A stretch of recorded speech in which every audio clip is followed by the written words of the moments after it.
ನಿರ್ದಿಷ್ಟ ಸುದ್ದಿಗೆ ಸ್ವಾಗತ. ಇಂದಿನ ಪ್ರಮುಖ ಸುದ್ದಿ.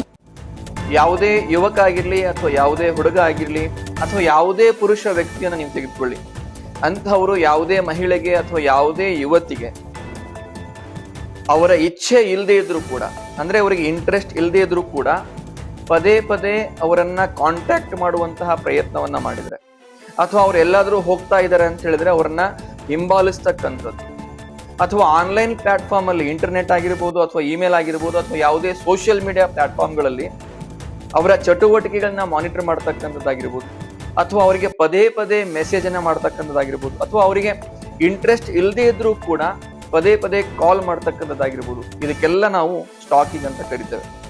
ನೀವು ಆನ್ಲೈನ್ ಪ್ಲಾಟ್ಫಾರ್ಮ್ ಅಲ್ಲಿ ಮಾಡಿದ್ರೆ ಅದಕ್ಕೆ ಸೈಬರ್ ಸ್ಟಾಕಿಂಗ್ ಅಂತಕ್ಕಂತಹ ಅಥವಾ ಆನ್ಲೈನ್ ಸ್ಟಾಕಿಂಗ್ ಅಂತಕ್ಕಂತಹ ಹೆಸರಿಂದ ಕೂಡ ಕರಿತೇವೆ.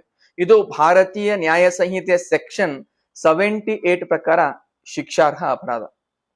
ಒಂದು ವೇಳೆ ಯಾರಾದ್ರೂ ಈ ಒಂದು ಅಫೆನ್ಸ್ ಅನ್ನ ಮಾಡಿದ್ರೆ ಅವರಿಗೆ 3 ವರ್ಷ, ಅಂದ್ರೆ ಫಸ್ಟ್ ಟೈಮ್ ಏನಾದ್ರೂ ಈ ಅಫೆನ್ಸ್ ಅನ್ನ ಮಾಡಿದ್ರೆ ಅವರಿಗೆ 3 ವರ್ಷ ಶಿಕ್ಷೆ, ಅದರ ಜೊತೆಗೆ ದಂಡವನ್ನ ವಿಧಿಸ್ತಕ್ಕಂತ ಅವಕಾಶ ಇದೆ.